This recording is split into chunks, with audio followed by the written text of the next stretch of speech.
This episode of Around the Layout is brought to you by Spring Creek Model Trains. Family owned for nearly 25 years, Spring Creek is your destination for model trains. Check out springcreekmodeltrains.com for a wide variety of offerings from today's top manufacturers and exclusive products found nowhere else. Whether in Deschler, Nebraska, or at a train show near you, stop in and say wow. To see where they'll be next, visit their website at springcreekmodeltrains.com. If you're looking to bring more realism to your layout industries, look no further than TullyModels.com, the home of Southern Tier Grain Modeler Supply and Steel Mill Modeler Supply. With models to fit steam, transition, and diesel eras, Kevin Tully has you covered with all of the components you'll need to take your grain and steel mills to the next level. Check out the entire catalog at TullyModels.com. From trackside to roadside and wherever you'd see a sign, Scale Signs has it all. With over 1,400 offerings in N, HO, S, and O scale, Scale Signs has the largest collection of fine scale signs on the planet. Come see the details that bring your models to life on their website, scalesigns.com. ATLP Extra is our monthly newsletter delivered right to your inbox each month. Sign up for free at atlpextra.com.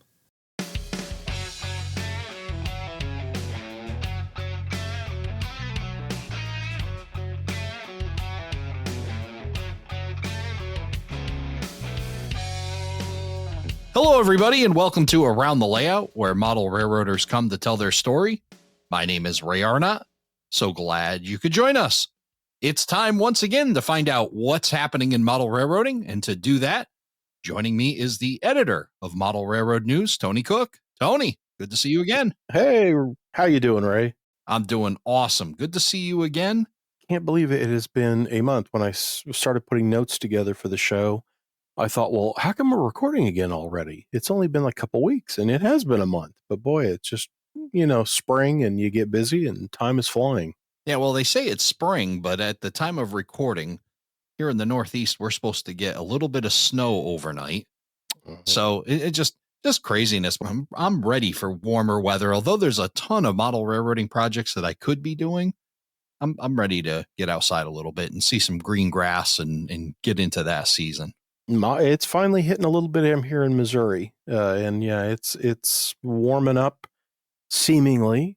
Although we had a freeze warning, I think, just a few days ago. So yeah, I know what you mean. You get to where you think, okay, yeah, it's rolling. Then it's like, oh, wait a minute. So yeah, who knows?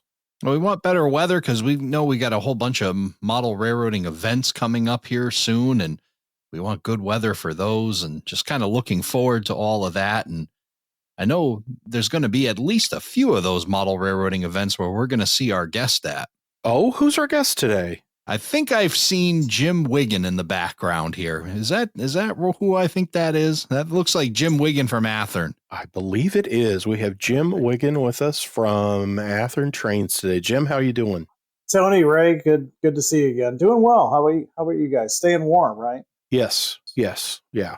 Not too terribly cold. How is it for you over in Central Illinois? We had a warmer day, but we're supposed to get another cold snap coming into Friday. So maybe this weekend I'll have a chance to finish the programming up on my GP15 here. Maybe get some modeling done before the lawn starts vying for my attention. I was just talking with Derek Glass, DG Model Works. Check him out on YouTube the other day. And we were talking, I can't remember what we were talking about, but a couple of different model releases. I had asked him if he'd had his Mustang out, and he said, nope, haven't had my Mustang out yet. And I said, oh, and I showed him a picture. I just had my Cadillac out a couple days before and had it washed and was looking good. How about, I know, Jim, you've got, that Falcon? Or do you sell that Falcon you're working on? What's your classic car stuff? Yeah, I've got a Falcon that I am currently restoring. I got all the mechanical stuff done, finished that up last year. I can say that I am now a expert on Ford Autolite single barrel carburetors. That was an experience. And yeah, hopefully soon it's going to go into the paint shop. That's the goal. And then yeah, I have a Mustang as well. And then you say Derek last year. Actually got to finally meet Derek in person.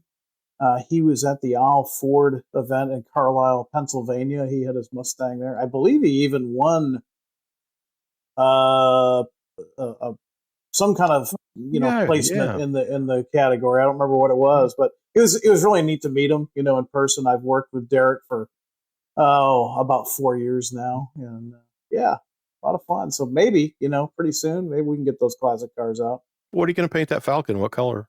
The Ford chip color is called Ford Dynasty, which is kind of a dark tealish turquoise color. Oh, okay. I kind of remember that. Yeah. Yeah, it's kind of neat because usually Falcons, especially mine, it's 65. A lot of them were either white, black, or some basic color. But the Futura trim line, they tended to go with some of the more fancier colors through the Ford catalog. And Dynasty Green was one of those ones. Turquoise was a big color that year. So that this is kind of a darker metallic turquoise. So looking forward to getting that on there and getting that around to the car shows. Awesome. Awesome. Those competing hobbies, right? We all, model railroaders, but then we all have our side hobbies, between myself with hockey and, you guys with cars. And, there's always seemingly a competing thing against it. How about some model railroading time? Have you been able to get that done for yourself, Jim? For this past winter has been excellent. Before Amherst and after Amherst, put a lot of work into my N scale layout, the Granite State Industrial, which is modeled after Manchester, New Hampshire in 1975. Got all my track work done, got all my wiring done. I'm actually running trains on it now. In fact, just before the show, I was setting up staging for a quick op session before I really get the ballast down, get the track weathered and such. And then on the HO scale side, I started an HO scale layout, which is simply just two Fremo style modules, 8 foot by 16 inches wide. And I wanted to do something in Illinois because I'm already doing something in New Hampshire for N scale. So I decided on the Peoria and Eastern, and I've named the layout the Connecticut Yankee and Corn Kings Court, because if you know anything about the Peoria and Eastern, it went through Indiana and Illinois. We're not too far from where I'm at right now. But it was New York Central. It was a subsidiary of the New York Central. And of course, it became the Penn Central and then later Conrail. And current day, at least the portion that I'm modeling, is CSX. Closer to me, it's actually Norfolk Southern. But so, yeah, I've got all the track work down on that. In fact, Isaac is giving it his blessings. Isaac Fabry, he's been on your podcast a number of times. We got a lot done this year. It was kind of nice to actually do some modeling in both scales. Yeah, so playing both sides of it, and that module thing plays in pretty well to the topic we're going to actually be talking about later in the month, and maybe we'll get you to dial in on our question of the month if folks want to talk about their module, because that's what it's based around. For all the modular folks who want to tell us about their module, go to aroundthelayout.com/question, and you've got till the end of today, the air date, to get that question in for our topic episode. These two modules, are you able to operate them alone, or do you have to pick them up and take them somewhere and operate with everybody else to make them work? I designed them so that if I really wanted to, I could hook up to a Fremo module, but they're pretty much self-standing. It's two 8-foot modules that become an 8-foot layout. And I really just took the Lance Menheim Palmetto spur and just kind of adapted it, modified it so that I have a transfer track, a team track, and a small spur that acts as a engine facility. And in my mind, it's Danville, Illinois, and there's a small switcher, in this case, the GP15 that I'm working on right now.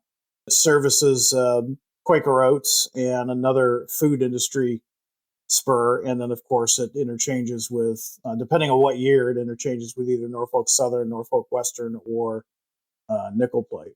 So, yeah, it's pretty much, I build everything modular just because, as you know, and Tony knows, I'm technically a New Hampshire resident, although I spend most of my time in Illinois. But the nice thing about a module is you can model and have a nice layout, and then when it's time to move, you just simply put it in the back of the SUV, the pickup truck, the van, whatever you have, and set it up at the next place. You don't have to worry about dismantling it and losing all those hours of modeling.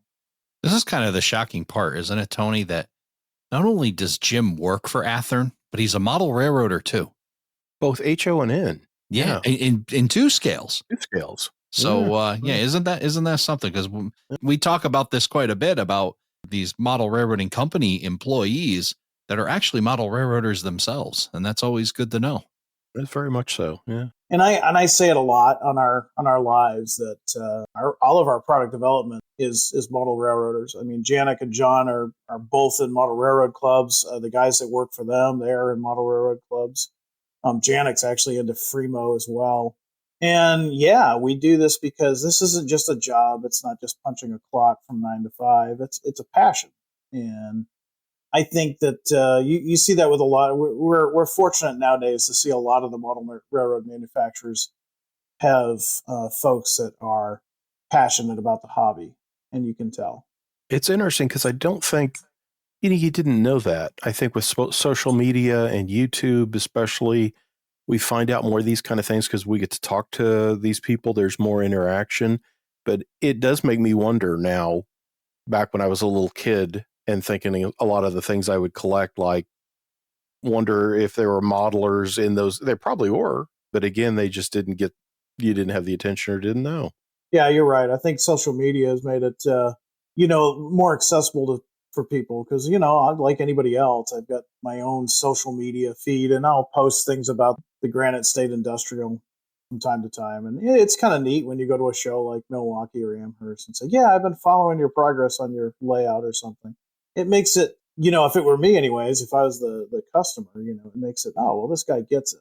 This guy's in the trenches with me. He gets it. He may work for a manufacturer, so he's going to have some biases, of course, but at the end of the day, he's a modeler. And, there's so many brands out there, so many other hobbies that, you're either a Ford guy or a Dodge guy or a Chevy guy, whereas with model railroading, you're not really just 100% loyal to a brand. You're really loyal to the flag of the railroad. We're all using different manufacturers' tracks and buildings and scenery material and everything else. So at the end of the day, all of us that are into the work in the trade and our modelers, we're immersed in it daily in many different points beyond our own brand.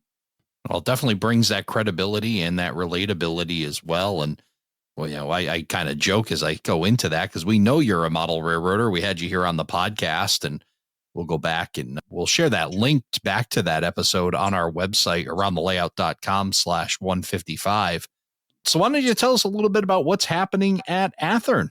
Well, there is a lot going on at Athearn, and if I could sum it up into just a few words, I would say lighting features. Lighting features are something that we're seeing on our newest releases.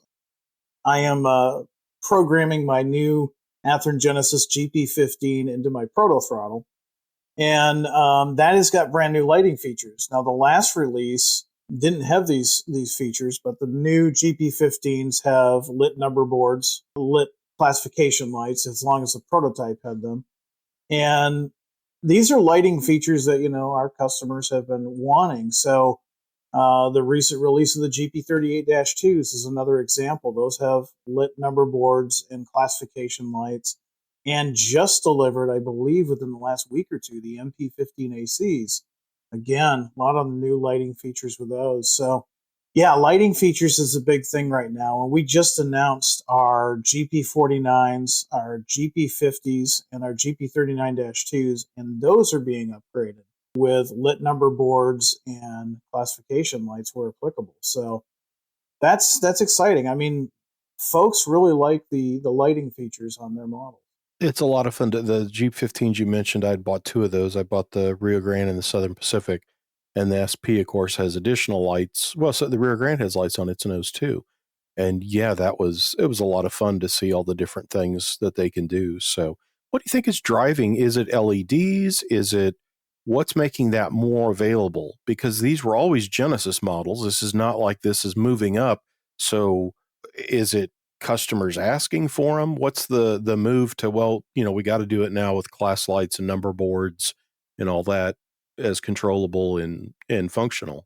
Yeah, it really is customer demand. We're seeing the modeler is a lot more in tune to what is going on, and they want to see those additional lighting features. Years ago we came out with the SD70 ACU, and that was a big deal at the time. That it had ground lights, it had number boards, and that was kind of a big deal. And then other manufacturers added to it. And the nice thing is, I think it's fair to say there's at least two other top tier manufacturers in the field, and they'll come out with an innovation that's a lighting feature, which forces Athearn to be like, okay, now we're going to do that. And so it's a combination of what the customers want, and it's that competition as well. It's the innovations of one company become the innovations of another company, and we're all pushing each other to excellence. And in the end, the customer wins. Oh, definitely, for sure. And we talked the high end stuff. My reviewer that got the Amtrak, the Roundhouse F7A, and the set of Streamline cars, I had sent them the pictures that we did the photography on. I said, these are so cool. I know you're going to get a kick out of these and really like them. And when he got them immediately, he was like, wow, I love the new coupler design, that the couplers are now body mounted on the little streamliners. And he mentioned too, something that I caught, the paint and the decoration work on those Amtrak ones. Like the tail light is red. It has like a printed Amtrak pointless arrow on the back end to kind of mimic having a drum head, that they really looked awesome. And I said, yeah, I was really impressed with that. So that, and that's one thing I do like about what Athearn does is, again, that Genesis Jeep 15, top of the line. I mean, just fantastic. But on that other kind of entry level, or you want something more basic, boy, that F7 with the return of the streamliners, the little, fluted side passenger cars, and all those are at a nice affordable price point, and they're good basic models. And I know you've got both F units and passenger cars out on those. Yeah, we just delivered the passenger cars, and yeah, like you said, for years those had the old Talgo trucks with the coupler mounted on the trucks, and of course that kind of gave it the illusion of a toy train. Those were old models. Athearn has a habit of, when we announce something and our product developers start getting into working on things, they'll sometimes see that, we need to do some refinements to this mold. And while we're at it, we're just going to go ahead and bring it up to the 21st century. The F unit's a perfect example of that. Streamliners are no different. And one of the things that product development staff did is, instead of having those Talgo trucks that had been on there since day one, basically, they came up with a body-mounted coupler. And the other thing that I thought was a really great idea is, not only is it body-mounted, but you can still run these streamliners on an 18-inch radius, because the way the body-mounted coupler is, it's got a spring action, centering spring rather, and it will allow it to pivot much, pretty similar to the old Talgo trucks, and maintain without any derailments. But it doesn't kill the scale effect of it, if you will. Mm-hmm. So it's just little things like that Athearn will do whenever it's time to refine something. We're constantly trying to think of not just the top tier modeler, but we're also trying to think of the person that either A, is just entering into the hobby, and B, there's also modelers that do like to sit down at a workbench and detail to their heart's content. And the upcoming undecorated F7As from Roundhouse will certainly fit that bill for those guys. Well, I certainly believe the middle of the road definitely needs to still be served, and there's definitely a market for it. But updating this tooling must not be an easy task. It's not. It's real easy for us to say, oh, we're coming out with a new model. And it's real easy for us to do the artwork that everybody sees. What they don't see is the back and forth with our factories and the design refinements. Sometimes, too, let's be honest, sometimes things look great in CAD, but when they come out to the real world, they don't function as we intended. And so there's a lot of R&D that's going on. So an Athearn product developer is going to spend all kinds of time on something to make sure everything works. And some of the things that, myself included, frankly, take for granted is, the GP15s, they have lit number boards. To me, I just see a function that's, readily available in DCC. I can turn on or off. For a product developer, they're looking at tooling that was maybe developed, in this case, probably 10, 15 years ago, when lighting functions like this didn't exist. And so they're updating the cab, and they're making sure that the wires for the LEDs that are going into those number boards aren't going to get pinched when the assembly is done, or there isn't some other kind of physical limitation or problem down the road. So yeah, there's a lot of R&D. There's a lot of going back and forth. We have models going back and forth from our factory constantly. And yeah, sometimes it takes a little bit. In the case of the streamliners, it took just a little over 2 years. And I get it. I'm impatient too. I had to wait 2 years for my GP15, and I was probably the worst one. Our customers were a piece of cake compared to me bugging PD every day. So I get it. I understand, but that's kind of the background of it that a lot of us don't see. Well, anybody that's installed LEDs on any locomotive, either upgrading or adding, can definitely appreciate that process and understand that, how challenging it is on your workbench. Now take it to a much larger scale and add it to these products that were never really designed for it. So yeah, a lot of process behind that. Absolutely. Yeah, there's a lot to it. And of course, the other thing that a product developer has to keep in mind too is these are in a limited production run. So you also have to make it so that, skilled labor can put these together accurately in a certain length of time. You don't want to make it too hard for the assembler. And there's also just, the fact that the customer themselves or the Athearn service rep that's going to work on it later, we've also got to adapt it so that it's easily serviceable too. So yeah, there's a lot of formula in updating molds. Sometimes it's harder to update a mold and bring new features into it than it is to create something from the ground up. It always surprises me that attention or focus, and Janik is great for sharing when he gets the deco samples over from the factory. And in fact, I think he showed SD38s recently. And I saw in one of the comments, the person said, "Hey, let's see the McLeod River." And I'm like, "Oh yeah, that when I think of an SD38, that's exactly what I think of. Yeah, let's see those." And Janik's answer was, "I can't because it had color problems or something with like it didn't come out like we wanted. And so it's going back for changes." And that still will surprise me because I think, wow, that's all the way to the point of it's gone through the paint mass letter. I mean, it should have been close to done. And it's like, nope, that's going to get held up. And because you see these things and think, well, how come, this was announced and should have been out 6 months ago? What was going on? And it was probably something like that, where that's got to be last minute when you're, picking on, colors or things, saying, no, this needs to be refined or changed a little bit. And it's fun to get to see that because, again, before social media and those kind of things, you would know that, before that ever got to you, it got changed 2 or 3 times to get it to where we wanted it. And then you bring up another good point, not only with that, but there's been many times we have very good working relationships with Union Pacific and Amtrak.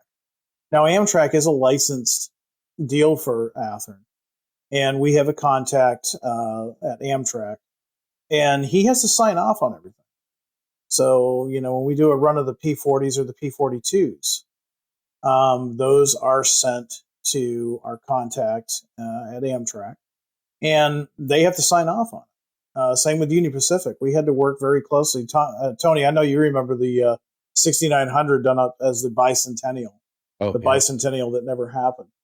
That was a case in point. Athearn wanted to do that many moons ago, and the administration at that time denied it. And then we were approached a couple of years ago saying, "Hey, these drawings showed up again, and would you be willing to do a run of these?" And so we did. So at that time, we had the blessing of the Union Pacific Railroad, and we went ahead and did probably one of our most popular legendary liveries that we've done to date.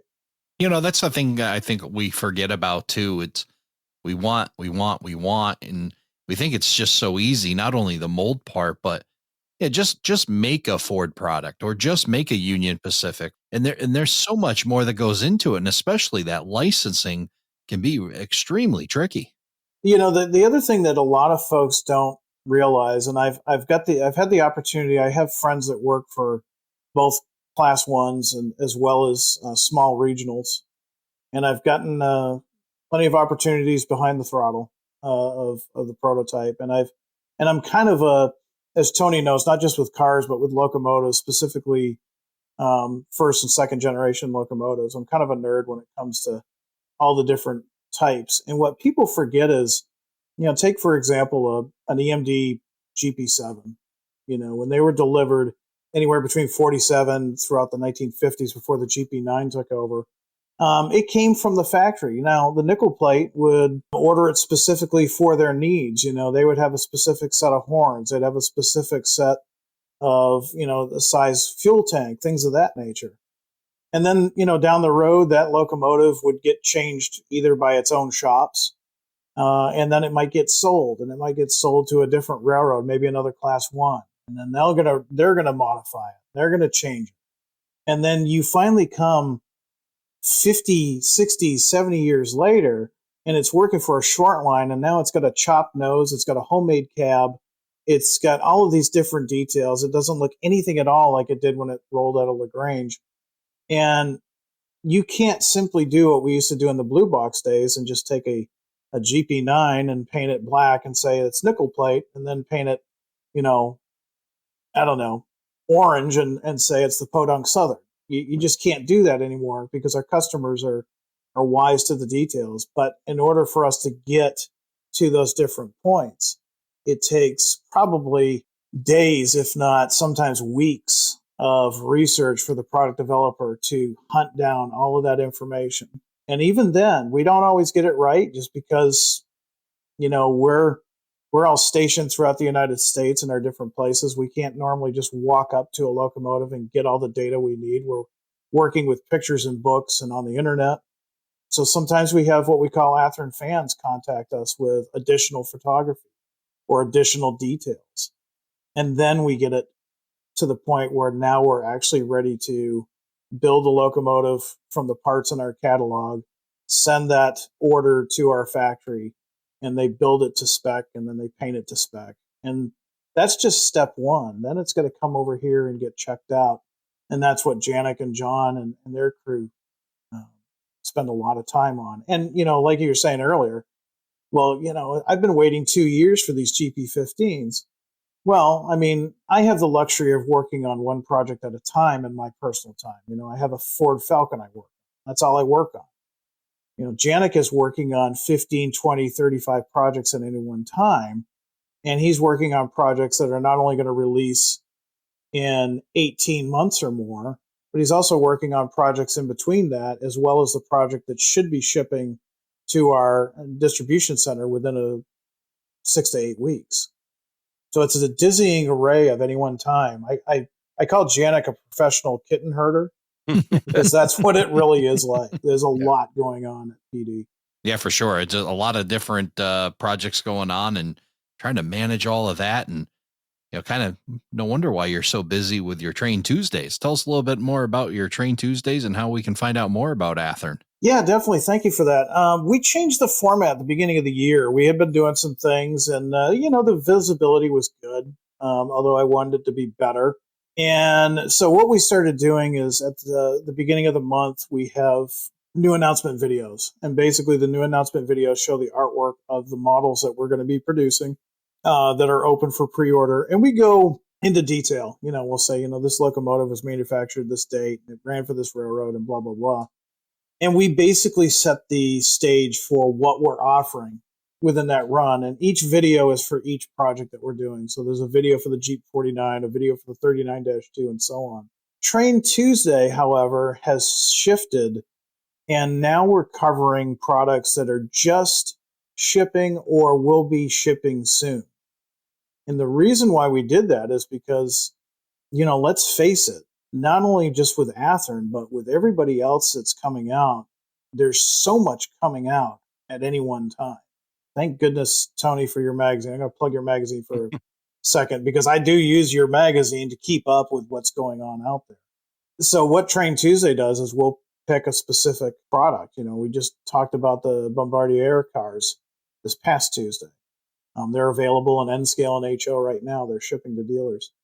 And it kind of gives a refresh. And we talk about the prototype, but it gives the chance for people to see the actual product, because I don't know about you, but I get more excited about seeing an actual product than a one-dimensional drawing. And that's not to cast any shade to our creative department, but it's exciting to see some finished product and say, wow, that's available now. I didn't pre-order this, but if I call my dealer now, there's a pretty good chance I can get this. And by next Train Tuesday, I can have this on my layout. Well, definitely one of the cool parts about Train Tuesday is that your accessibility, be able to ask questions in the live chat if on the times that you're live, which is most times than not that you're live on those Train Tuesdays. Yeah, we do live pretty much from the 1st of October until the 1st of May. And live is heavier then because most folks are inside. It's just conducive to modeling. A lot of folks tell me that they watch the live or they watch it afterwards when they're at their workbench working on something. They've got it in the background, which I can appreciate. I do that with a lot of podcasts. And then in the summertime, we take a break. We still do Train Tuesday. We still upload a new video every Tuesday, but it's pre-recorded. But during the live sessions, it gives folks an opportunity to talk to an Athearn employee and say, hey, when do you think this is coming out? Or do you ever think you'll ever have plans to make this model? Or, what do I need to do to, request my favorite model be produced and things of that nature? It makes it a lot more personable with the manufacturer. We're not just some, stuffed shirt entity in a glass building somewhere, taking people's money. We're actually talking to them and engaging with them like we would if we were at their layout or at their clubhouse. Excellent. Well, I gave away the day of it by its title, Train Tuesday. Why don't you tell us when and where we can find you?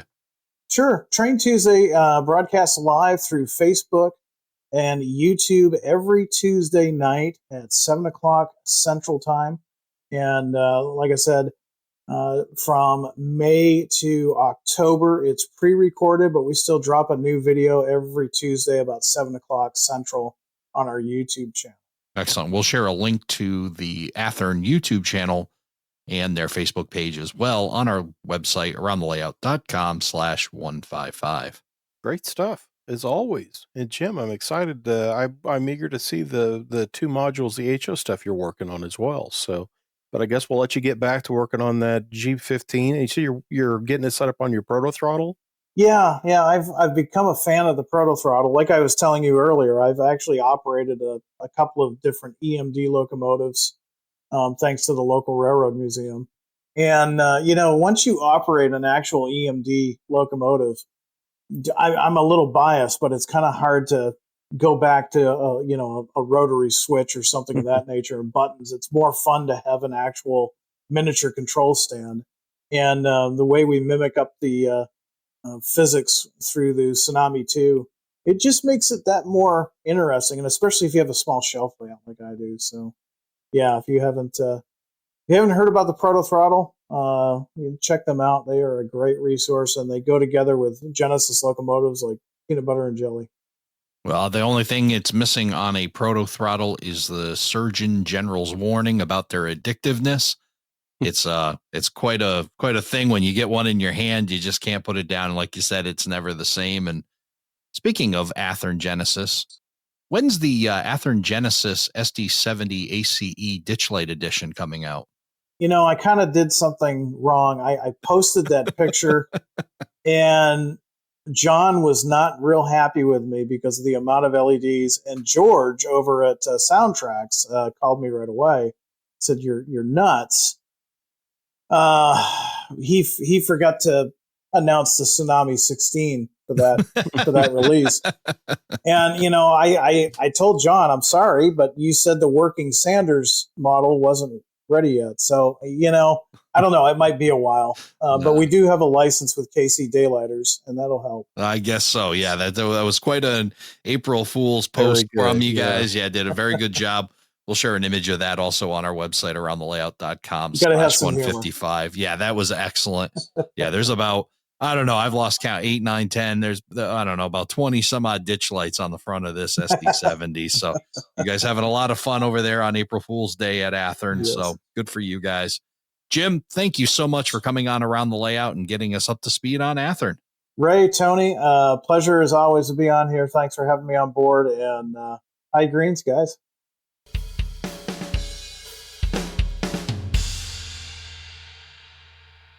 Well, Tony, it's been way too long since we've talked to our good friend Jim Wiggin at Athearn. It has been a spell. I can't remember now. Because I think we both talked to him offline a lot, and then you kind of forget that we've not had him on the show in a long time. Jim is one of those guys, when I give him a phone call, I got to make sure that my phone is fully charged because him and I can just talk for hours. He's a fellow New Englander, so we have a whole bunch of other things that we can relate to. And of course, the cars and racing and model trains and everything else. Jim's always a pleasure to talk to, and I'm going to be looking forward to seeing him at a train show soon somewhere. I'm sure we'll be seeing Jim Wiggin again. Absolutely. Absolutely. So why don't you tell us what's happening in model railroading?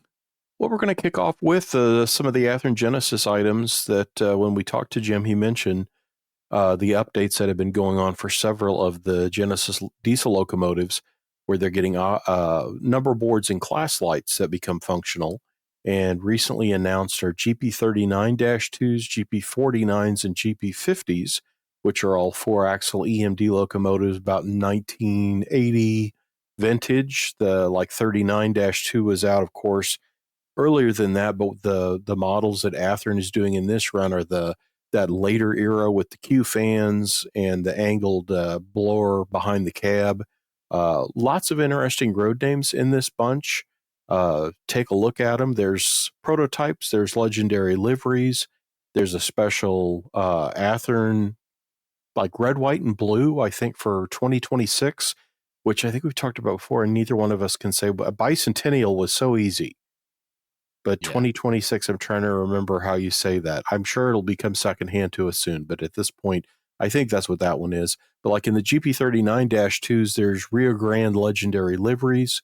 Then there's Katie, green with the yellow stripes on the nose, and the big MKT are in that group. And there are some other road names as well. That GP49, it's the USA 250th anniversary. It's a one number only, and it's 1776, 2026 in its number boards. It's red, white, and blue, and it does have the Athearn name on the side as well. And there's a matching caboose.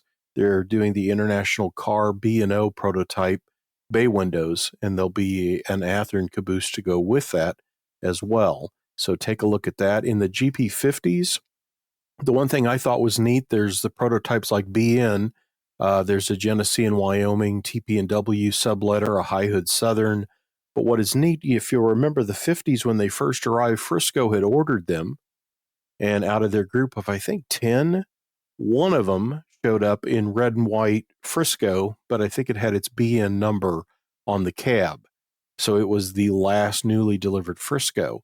And what they're doing in this upcoming Genesis release for these Jeep 50s is they're doing them in the 700 number series that Frisco had intended, and they're in the red and white paint scheme. So if you always wondered if there would have been more of those legit Frisco Jeep 50s that would have actually come in their paint scheme, you get the opportunity to see those. And that's just some of the things. There's an SD40 run as well, and those are all in the April group of announcements that are up now from Athearn. I started scrolling and I just stopped and stared at the Southern tuxedo in GP50. Isn't that pretty? That high hood? Yeah. Southern is so awesome. And, speaking of Southern, we had David Lale back on last time from Tangent Scale Models, and he announced those cabooses. Is it cabooses or cabooses? That's a controversial subject, but multiple of caboose. There's times when I'm saying it in an announcement, and I will work the sentence around so I don't have to say cabooses. And sometimes I say caboose, but more often than not, I somehow will work the sentence to where I can keep caboose singular and say models. Athearn will be doing several caboose models later this year or something. That way I don't have to type it and go, I don't know if I want to say that or not.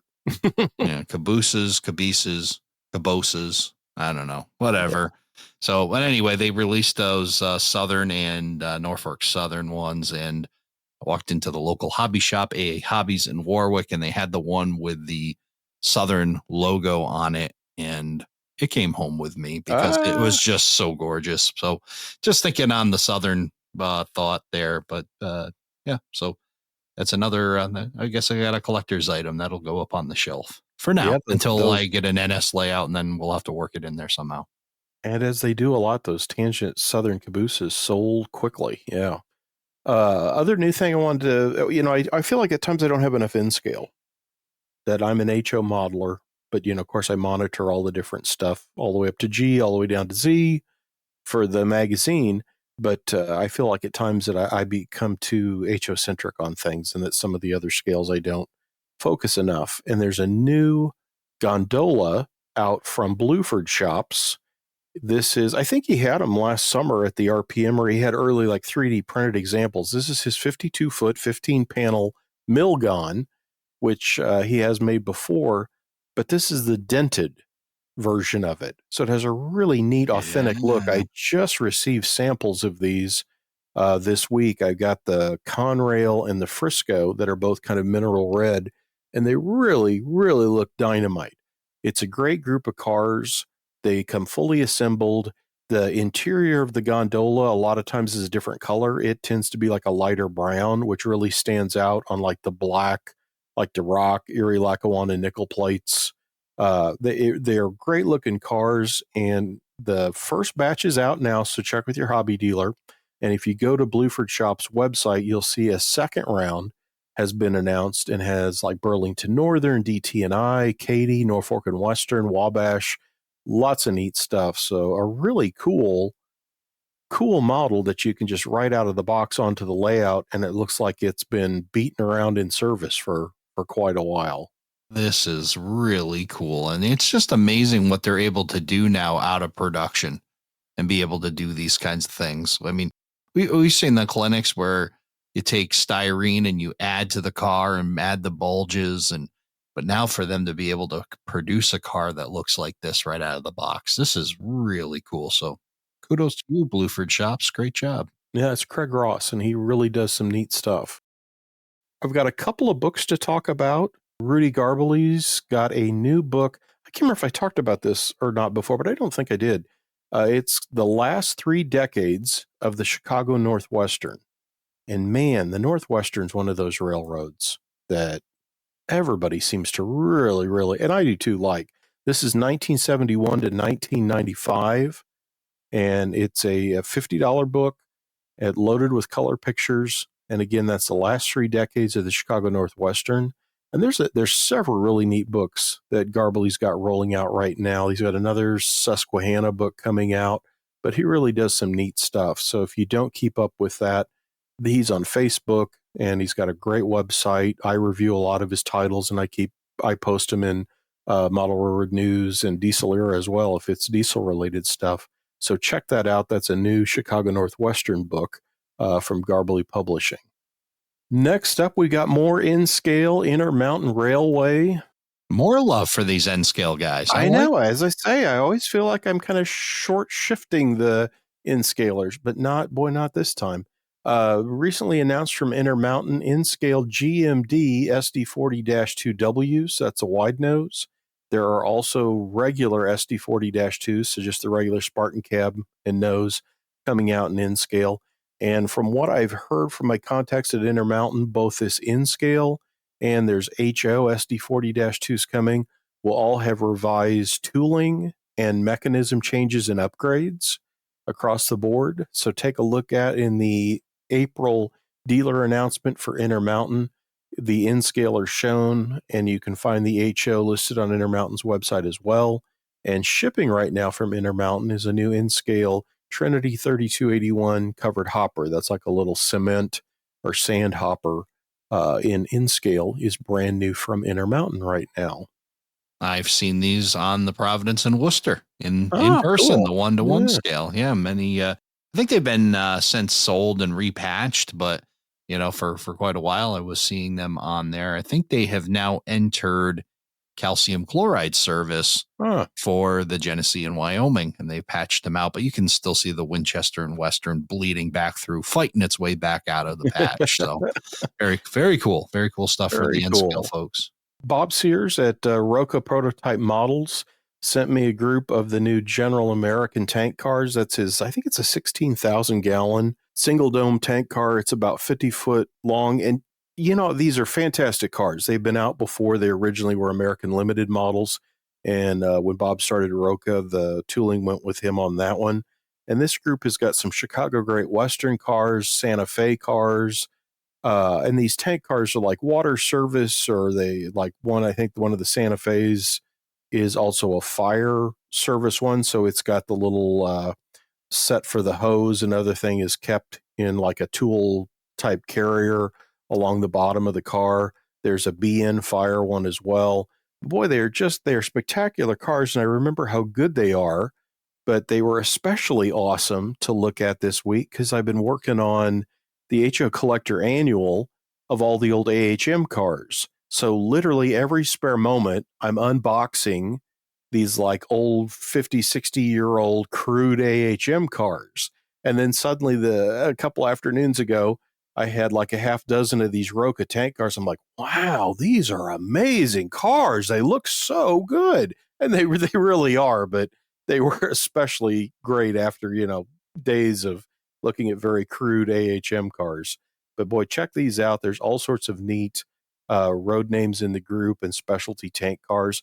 I just packed those off to Joe Bohannon in Cleburne, Texas, is going to be reviewing those for Model Railroad News. So watch for that coming up probably, it might be early part of the summer when that issue comes out. And then we received 4 of those cars from Roka. We received the BNSF Montana Division Fire car along with the Seattle Fire car. There was another BN version and the Montana Rail Link fuel car. Those went to Mark Herrick in his BNSF Montana Division layout. Oh, perfect. Where he took some photos and he wrote a review that is in the April edition of ATLP Extra.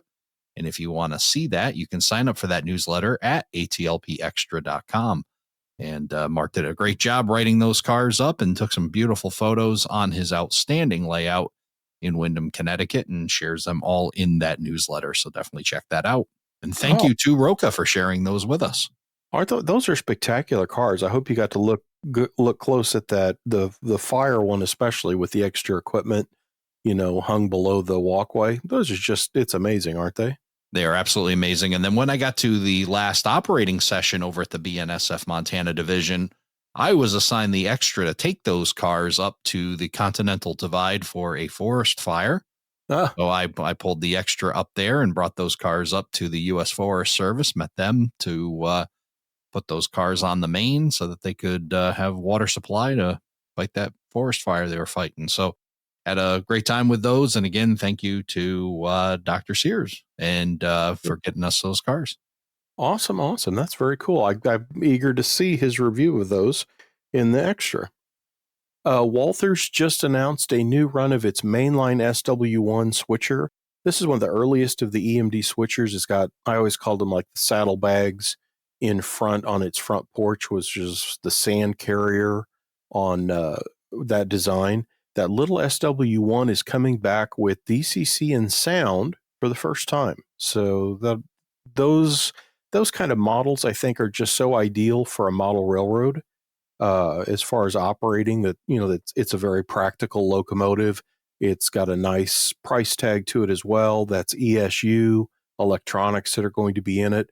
There's a number of prototypical road names, including Amtrak. The Amtrak ones are ex-New York Central, Penn Central Conrails, or Penn Central that went on to Amtrak secondhand.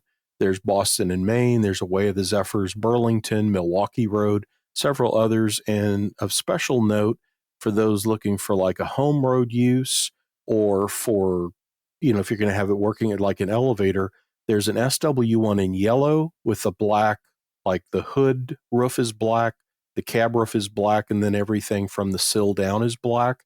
And then there's also a gray switcher as well. So perfect for either lettering or just having as kind of that generic switcher that's working in industry on your model railroad. and those are newly announced from Walthers, and that's a fully assembled mainline SW1. And it will also be available in standard DC as well, but DCC sound is a first-time option for that release. Those are just screaming to be on a 1 or 2 turnout switching layout somewhere. Aren't they? Yeah. Perfect for a small industry. Yeah. And we talk about that quite often, about getting into the hobby, and you can do it with a switching layout, and there's an engine right there for you in an affordable price with DCC and sound listed on their website at just under $249. Liz, I'm sure it'll be less than that once it hits your hobby shop, but still a very affordable price with a ESU, DCC, and sound decoder in it. So very cool. Really awesome. Yeah, looking for it. And speaking of for a switching layout, Walthers Trackline also has announced a Code 83 number 5 crossover, and it will come in left and right hand. And that Walthers Trackline, I think, has been established now maybe 2-3 years, and there's a lot of great products in there. So take a look at, again, this is Code 83 height rail. It's a number 5 crossover, and there's a right hand and a left hand version of that. So again, for a switching layout, that's ideal for that kind of thing. So, and easy. In fact, I think Dana, when he was doing the Walthers, Walthers does their YouTube video each month for the new announcements, even mentions in the thing how these can be challenging to hand lay or put together. And, here it is ready made to just place on your railroad. So very handy. Nice piece. Absolutely. And then from White River Productions, as you know, that's who I produce magazines for. This book I have been so excited about. Dale Sanders did the layout of this. This is Tom Carver's The Century series, a portrait of Alco Diesel Power. It's available right now with an early bird sale through the end of July 2025. And this covers all of the Alco Century models, which we're talking basically the 1960s, their last decade of production, goes through all the different models, their original owners. So the little Century 415, 420, the 420, 425s, 430s, the big 6 axles, up to the Century 855, and even the hydraulic 643 is included in there. It's a 9x12 hardbound book with dust jacket, 256 pages, that as delivered rosters in there as well. You can see that on White River's website. I just ordered my copy yesterday and got the confirmation that it shipped. So excited. There's a trio of 3 SP Bloody Nose 628s in brand new, just delivered look on the cover. And I'm just really, really excited about this new Century Series book. Excellent. Yeah, love our books. And you got another one here too. And there's another one. This is from another White River title. This is Baltimore and Ohio. This is volume 4 in a series that Jamie, that does TRP magazine, has overseen. And this is secondary main lines of the B&O. So this has the Chicago and St. Louis lines, the Buffalo division, Buffalo, Rochester, and Pittsburgh, Toledo, Indianapolis, 232 pages, almost 300 photos, 11 maps. And this, I think I was told, it's a hardcover book. This was at the printer. It's got a pre-publication sale through June 30th, and it's $65 in that pre-publication. But it's Baltimore and Ohio, off the beaten track, secondary main lines. And it looks like a really exciting book. So there's a couple of neat, 3 neat books, because that Garbly Chicago Northwestern as well. So, but there you go. Excellent. Yeah, a lot of reading, a lot of N scale this time around. Yeah, and some really neat releases from Athearn, Walthers, and then of course our tanks, what we talked about from Roka. So a lot of cool stuff happening in model railroading. What's happening in the world of Tony Cook? Where can we find more of you? You can usually find me at the Raising Cane's fried chicken drive-thru or Whataburger or Dairy Queen. No. That's the funny thing about living I'm here in a small town in Missouri, and when I'm down in Texas, it's a fairly small town too, although Crockett has a lot of fast food things. But up here where I'm at in Missouri, there's plenty of stuff, but everything's a half an hour away, Kansas City or St. Joe, to get to. So it's amazing how often you think of, man, doesn't a Big Mac sound good? Boy, I really would like, fried chicken from Raising. I don't know why, but I just obsess on that sometimes when it's not available, you know. And I think everybody probably does that. But anyhow, yeah, back to what you were saying. You can certainly find me each and every month with 100 pages of new product information and reviews in Model Railroad News. We've got so many great people that contribute to that. Ryan Crawford, Joe Bohannon, Jack Ross, Jason Quinn, among them, my assistant editor, Shane Mason, Justin Sobek, Clem Harris. There's so many folks help put Model Railroad News together each month. And then Diesel Era Quarterly. The second quarter Diesel Era I'm working on now, and it'll be available, I believe it's out in May, and it will have Canadian Nationals SD60s, which are the former Oakway blue and white units, is the cover story. And then there's a couple of other articles in there, including the GP38-2s of, we'll see if I may not be saying it right, Chehalis Western. I believe you. Is that probably correct? I know I typed it right. I typed it right. So whether or not I can say it is beside the fact, because I'm in print. Yeah. So there you go. But yeah. And you can find all those things at shop.whiteriverproductions.com. Awesome. Well, it's been great catching up with you and finding out what's happening in model railroading. Until the next time, Tony, we'll catch you then. Thanks, Ray. Thank you for joining us for this episode of Around the Layout. Learn more about today's episode, check out past shows, and much more on our website, aroundthelayout.com. Show your support by becoming an operating crew member at aroundthelayout.com/crew. Follow us on social media, aroundthelayout.com/social. And send us your feedback, aroundthelayout@gmail.com. Thanks for hanging out with us around the layout.